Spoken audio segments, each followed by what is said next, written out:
I'm here with Vítor Constâncio, a man who has been at the heart of ECB policymaking basically since the birth of the euro almost 2 decades ago.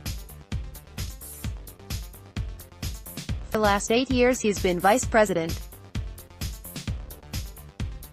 His term expires this month, but over that period, dating back to the all-too-brief period of calm between 2 recessions, he's been through the unfortunate rate hikes of 2011, quantitative easing, negative interest rates and the rescue of the euro area from deflation, or the threat of deflation at the very least.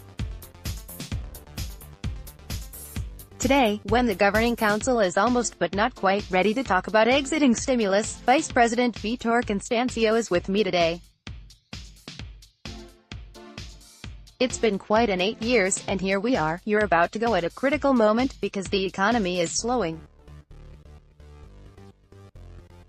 How worried are you? Just a slight slowdown so far, which, by the way, was expected. You may recall that the staff projections that were published, after the high growth of last year, already pointed to a certain deceleration. So, what is happening is still within the bounds of the staff projections for the whole year, which nevertheless forecast growth above 2%. The deputy governor of the Finnish central bank, Olli Rehn, who is tipped to, is likely to join the ECB, has been nominated to do so. He says the medium-term outlook is tilted towards the downside. That's not quite the same as the ECB says. I have not read what he said, but let me remind you, the projections that have been published, they foresee a growth rate for next year around 2% and then 1.7% for 2020.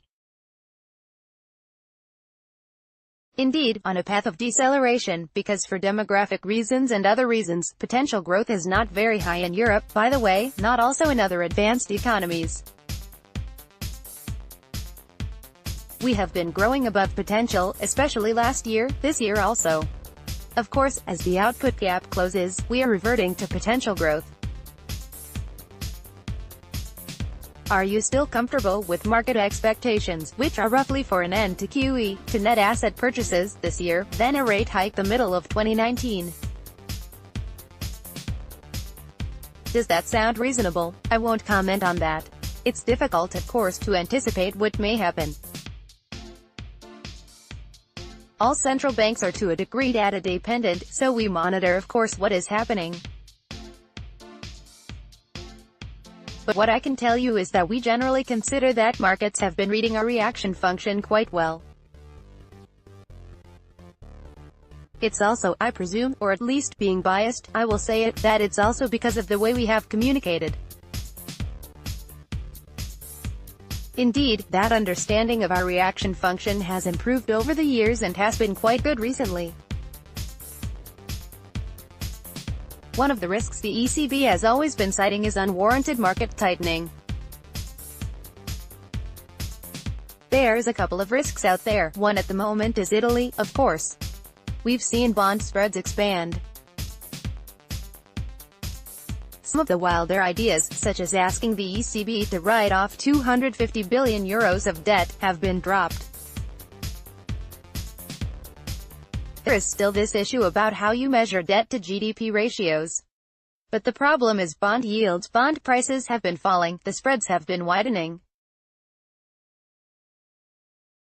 Does that worry you? We have to monitor that situation, of course. It's a change from what has been happening recently. The problems of Italy are the same, as known by everyone, particularly in the market, of course. The yields and the spreads had been contained until recently. There is this spike. We have to see how it will develop. It depends, of course, as always, very much on the policies that will be actually implemented in Italy, as in other member countries. You're also watching the euro, as another issue. The euro's softened quite a bit in recent weeks. In fact, you do get the sense from comments from policymakers that there's not a great deal of concern at the moment about the strength of the euro, which wasn't true a few months ago, or the direction, I should say, for the euro. Is that true? We were concerned always with excessive volatility in exchange rates, but we don't have a target for the exchange rate, as you know. The volatility in foreign exchange markets, particularly among the advanced economies, has been attributable more to what has happened to the dollar than events linked with other parts of the world. So, that is still the story, and what has happened is that, indeed, we have seen different movements now in the dollar, appreciating also for reasons. Because it's always, markets are very good at doing that, or market analysts, at rationalizing what markets are doing. There are, of course, very good narratives explaining why the dollar has been going down and up and now is going up. So you're reasonably comfortable with where the euro is at the moment. Yes, another risk out there is Iran. This is a slightly tricky one, of course, because Europe now has to deal with the prospect of sanctions on companies that deal with Iran via payments. If it's involving payments, it's going to involve the ECB one way or another. Presumably the ECB takes a view on this situation. As you know, there have been sanctions already before. They were lifted after the agreement, and we've gone through that period without major consequences, particularly for the central banks. I am not really expecting that whatever happens in that sphere will have a very meaningful impact on what we will do. There is a big summit next month, of course, of leaders. It's an important one because there's a new European Parliament next year. What's not agreed at the summit next month might not be agreed for quite some time to come, depending on how Parliament changes. You put out some pretty bold proposals for the way the monetary union needs to move in a speech today. How confident are you that any of this is really going to happen? That was not the perspective of my speech. As I explained, I talked as a technocratic advisor, saying what technically would be necessary to really move towards a very solid monetary union, working smoothly, and reducing doubts about the solidity of the whole project. I put forward some technical proposals, but I didn't discuss on purpose the political economy feasibility of what I was saying, from a technocratic perspective. It's for governments to make their choices, of course.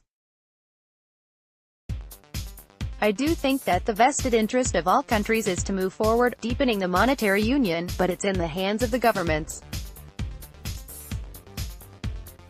Yes, somebody else's job, because you're going to move on. Now, 8 years in, and just briefly, if you had to change one thing, if you'd done one thing differently, or the ECB had done one thing differently, in those 8 years, what would it be? Nothing really very meaningful in the end. I made a speech at the beginning of the month where I talked about the past and future of ECB monetary policy.